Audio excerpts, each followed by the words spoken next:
रांची रेना डोरांडा जेप वान rain फद को नेपाली अरिचली लेकाते देवी दुर्गा को बोंगा बुरुहा दिया और बाड़ाईतेना कथा कना जे गोरखा जवान को गान सेलुट काते श्रद्धांजलि होको चालले ताहेना आनवा कमी होरा द फद को 1880 सहित खन को कोराव अगुएदा जाव सेरमागे। झारखंड की राजधानी रांची में जैप वन जो गोरखा बटालियन के नाम से जाना जाता है, इसकी पूजा बेहद खास और विशेष होती है।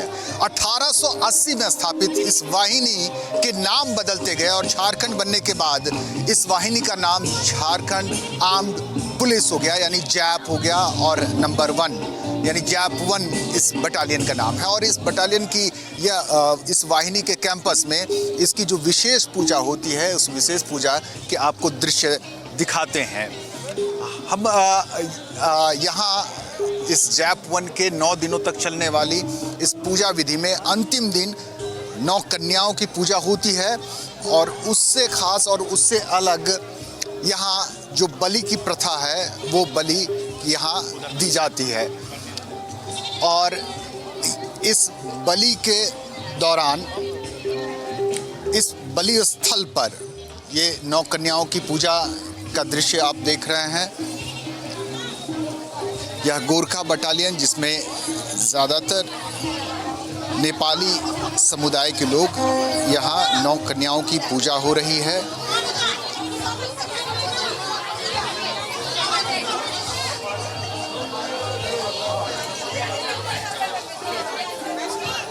और यहाँ कलश की स्थापना कर, यह खास है कि यहाँ मूर्ति की पूजा नहीं होती, मूर्ति माँ दुर्गा की मूर्ति स्थापित नहीं होती, बल्कि यहाँ कलश की स्थापना कर पूजा करने की परंपरा है। अब आइए उस बलि स्थल पर चलते हैं जो इस वाहिनी की, इस जगह की सबसे खास बात है, वो यहाँ के वाहिनी की। जैसा कि हम सभी जानते हैं, माँ दुर्गा शक्ति की स्वरूप है, शक्ति की देवी हैं, और इसीलिए यहाँ जैप के जवान, जैप के जवान जिन शस्त्रों का, जिन अस्त्र शस्त्र का वो इस्तेमाल करते हैं अपनी ड्यूटी के दरमियान, उसकी पूजा करते हैं। आप देख रहे हैं चारों तरफ सारे हथियार रखे गए हैं, मशीन गन से लेकर SLR, AK-47, पिस्टल, बंदूकें, तमाम चीज़, रॉकेट लॉन्चर और खुखरी, ये तमाम चीज़ें इसके आसपास चारों तरफ रखी हुई है और यहाँ बलि चढ़ रही है। यही इस वाहिनी की और इस जगह की पूजा की एक विशेषता है। और हर बलि के साथ फायरिंग की जाती है, बंदूक के छोड़कर, गोली दाग कर वाहिनी इस बलि की पूजा को संपन्न कराते हैं। और यहाँ आप वो देख रहे हैं कि किस तरह बलि दी जा रही है। इस जैप के थोड़े से इतिहास पर नज़र डालते हैं। जो चारों तरफ यहाँ लाइव बैंड का प्रदर्शन किया जाता है और वाहिनी के तमाम सदस्य, तमाम परिवार वाहिनी के यहाँ एकत्र होते हैं, एकजुट होते हैं।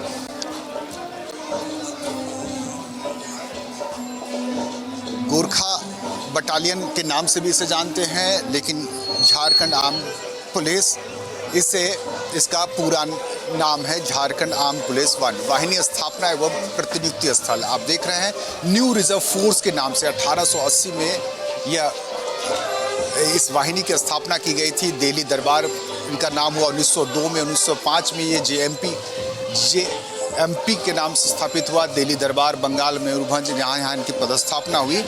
1982 में ये एशियाड में भी इनकी पदस्थापना हुई, ये पदस्थापित हुए। और अब 2000 में झारखंड गठन के साथ ही इस वाहिनी का नाम झारखंड सशस्त्र पुलिस, झारखंड आर्म पुलिस के नाम से यह जाना जाने लगा। और इसके बाद से यह वाहिनी जैप वन के नाम से जाना जाने लगा। और इसके बाद यह परिसर जहां ये विशेष पूजा का जो आयोजन किया जाता है, वो आप यहां इस वक्त दृश्य देख रहे हैं। आइए वाहिनी के कुछ बुजुर्ग जवानों से बात करते हैं और जानते हैं कि इस वाहिनी के इस पूजा में, इस वाहिनी की खास बात क्या क्या है, हम इनकी जुबानी सुनते हैं। हर बार हम लोग आते हैं, आपकी वाहिनी के पूजा में शामिल होते हैं और यह जानते हैं, समझ के सबसे बुजुर्ग और सबसे सीनियर क्या नाम हुआ सर आपका? धन प्रसाद लिंबू। धन प्रसाद जी, अपनी वाहिनी के बारे में बताइए। आप कब आपकी सेवा रही? आप अब तो रिटायर हो गए हैं। हम तो 1960 में यहाँ सेवा में आए थे, 1960 60 में, 60 में। और 2000 में रिटायर हो गए। कैसी रही आपकी सेवा काल? और अब वो पुराना जैसा तो अभी है नहीं, लेकिन उस समय डिसिप्लिन बहुत अच्छा था, लेकिन थोड़ा है फिर भी। और ये जो दशहरा पर्व है हम लोग तभी से मना आ रहे हैं। और 42 साल हम नौकरी में रहे, वही 42 साल तक हम लोग यहाँ पर मनाते आ रहे हैं। ये धूमधाम के साथ होता है हमेशा, बहुत धूमधाम से हाँ बहुत धूमधाम। और सब यहाँ पर जितना रिटायर पार्टी है उसको बुलाया जाता है, उसको यहाँ पर खाना वाना खिलाया जाता है, पूजा वूजा कराया जाता है, यही सब होता है हमेशा पहले से हो रहा है। आपकी ड्यूटी के दरमियान आपकी पोस्टिंग कहाँ कहाँ रही? हम तो गए नेफा गए 62 में, चाइना एडिशन में। अच्छा। नेफा नॉर्थ अरुणाचल प्रदेश है। उसके बाद 71 में बांग्लादेश गए, वहाँ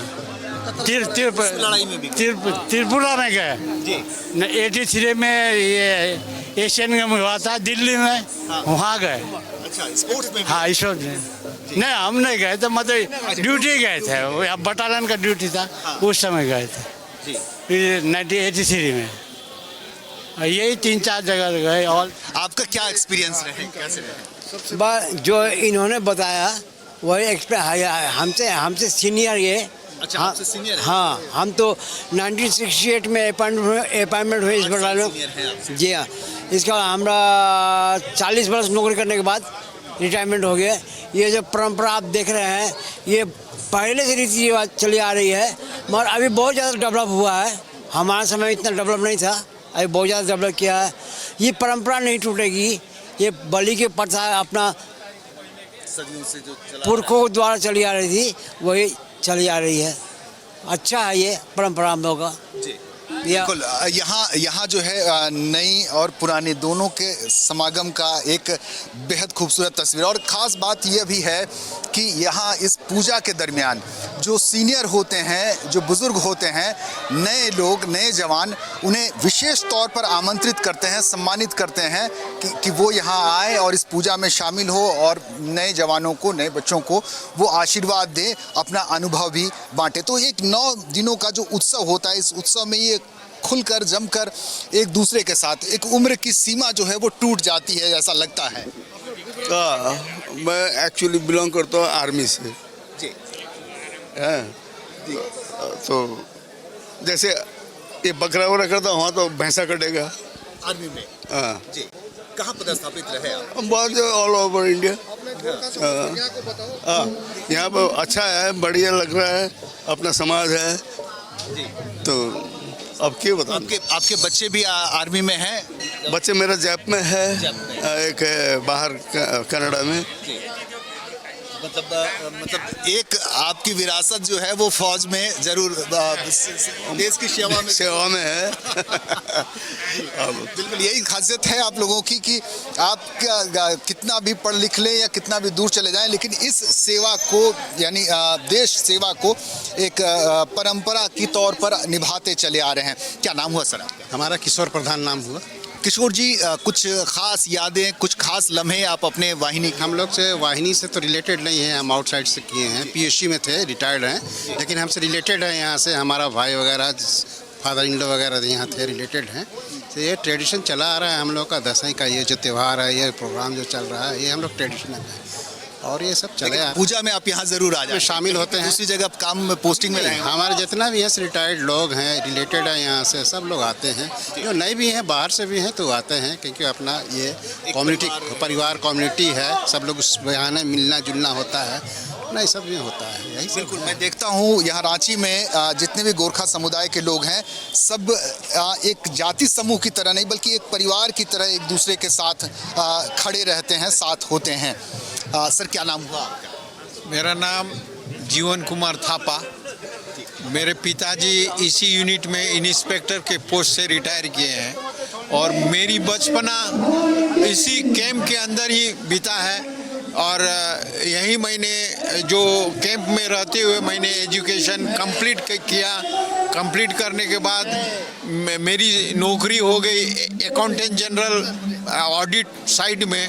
वहाँ से ही मैं as a senior audit officer मैं रिटायर किया हूँ। और इस कैंप के साथ मेरा बचपना संबंध है, रिलेशन है। और यहाँ हर दशहरा में हम लोग आते हैं, देखते हैं। और ये जो अभी हमारा जो यहाँ पर बलि का परंपरा है, ये जब से आपका ये हुआ, यहाँ का जो स्थापना हुआ है वाहिनी का, तब से ही ये परंपरा चली आ रही है। और ये जो है, ये हमारे जो वाहिनी के जितने भी लोग हैं, जितने भी व्रत लेते हैं, जो भी पूजा पाठ करते हैं, इसी मंदिर में आकर के सारा पूजा पाठ करते हैं अपना। और बस आज बलि है, आज बलि के बाद फिर कल आपका दशमी होगा। दशमी में हम लोग जो है वो दशहरा का जो है अपने परिवार को, अपने सगा संबंधियों के साथ उसमें माने भगवान का आशीर्वाद लेकर के, भगवान का पूजा पाठ करके हम लोग अपना जो है कल माने लोगों को, माने खास करके अपने जो छोटे छोटे माने बच्चे सब है, अपने भाई बहन सब है, उनको टीका, दशहरा का टीका लगा करके हम लोग उसको दक्षिणा ये सब देते हैं। और ये परंपरा हमारा पूर्णिमा के दिन तक चलती है। पूर्णिमा के दिन तक, पूर्णिमा जब तक माने पूर्णिमा जब ख़त्म नहीं हो जाती है, तब तक ये जो टीका का जो है वो रीति रिवाज हमारा चलते रहेगा। और जिस दिन टीका पूर्णिमा ख़त्म हो जाएगी, उस दिन से टीका भी हमारा ख़त्म हो जाएगा। और बस हम लोग तो अभी इस यूनिट में नहीं है, अब हम लोग तो बाहर में ही अभी घर उर बना करके रह रहे हैं। रिटायर्ड है हम तो, as a senior audit officer हम रिटायर किए हैं। बस यहीं आते हैं, इसी में परिवार आपका यही है, कह सकते हैं। मेरा 2 बच्चे हैं, दोनों आपका ये सॉफ्टवेयर इंजीनियर है दोनों। एक है ऑस्ट्रेलिया में है, एक तो ये पूना में है। दोनों ये मैनेजर है सॉफ्टवेयर में। जिस कंपनी में काम करता है वहाँ इंजीनियर है। ये saint Xavier's college, saint Xavier's school, यहीं से वो लोग अपना पढ़ाई लिखाई पूरी की है।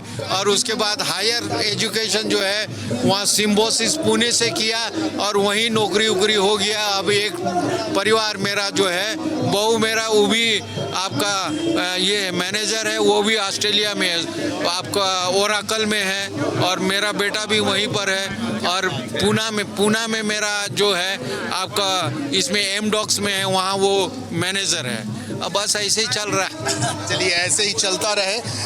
और हम कहेंगे कि बहुत अच्छा चल रहा है, माँ का पूरा आशीर्वाद है आप लोगों को। और देखिए कैसी पुराने दिनों की याद ताज़ा कर रहे हैं सारे सीनियर्स यहाँ बैठकर। इस पूजा का यही तो ख़ास है, यही तो माहौल है कि हम सारे गमों को भुलाकर, सारी दूरियों को, फासलों को मिटाकर एक परिवार बन जाते हैं। कोई कहीं भी काम कर रहा हो, कोई कहीं भी नौकरी में हो, लेकिन यहाँ ज़रूर आता है। तो जैसा कि मैं बता रहा था कि अस्त्रों की पूजा यहाँ की सबसे बड़ी खास है। और इन अस्त्रों की आवश्यकता इन्हें अपने दैनिक कार्यों में होती है, क्योंकि ये जैब के जवान है और इनकी पदस्थापना, इनकी ड्यूटी उन दूरस्थ इलाकों में होती है।